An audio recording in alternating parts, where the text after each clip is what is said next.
Houston station on Space to Ground. I'm going to have to talk really quickly to fit all of 2016 in one show. Welcome to Space to Ground. I'm Dan Hewitt.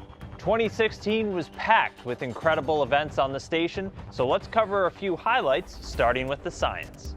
Scott Kelly and Mikhail Kornienko ended their one-year mission, writing several new chapters in human research and preparing humanity to spend extremely long amounts of time in space, exactly what we'll be doing on the journey to Mars.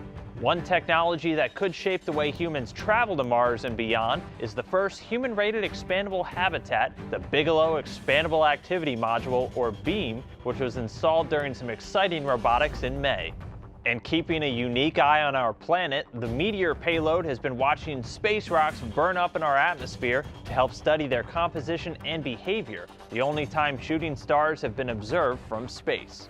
And in an exciting demonstration in molecular biology, NASA's Kate Rubin sequenced DNA in space for the first time ever, ultimately sequencing over 2 billion base pairs. DNA sequencing could help identify microbes on the space station, or one day help identify signs of life on distant planets. And like most years, there were tons of launches, spacewalks, and more.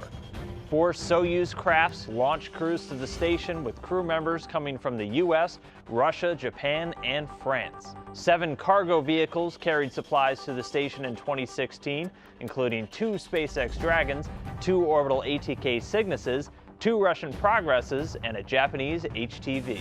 4 spacewalks also took place, including the installation of the International Docking Adapter for use by future US commercial crew vehicles.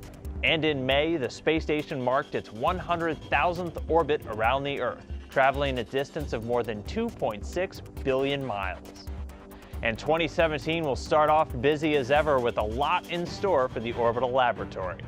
There will be 2 major spacewalks in the first 2 weeks of the new year, with the Expedition 50 crew installing new lithium-ion batteries on the station on January 6th and 13th.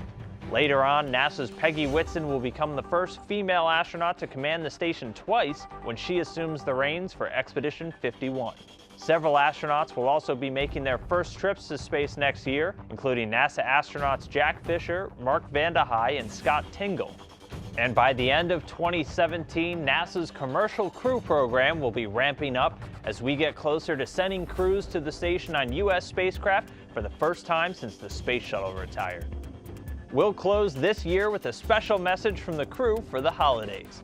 Keep sending your questions in 2017 using the hashtag #SpaceToGround. We'll see you next year. I think being on board the ISS gives us a slightly different perspective of Christmas, and that's seeing the planet as a whole.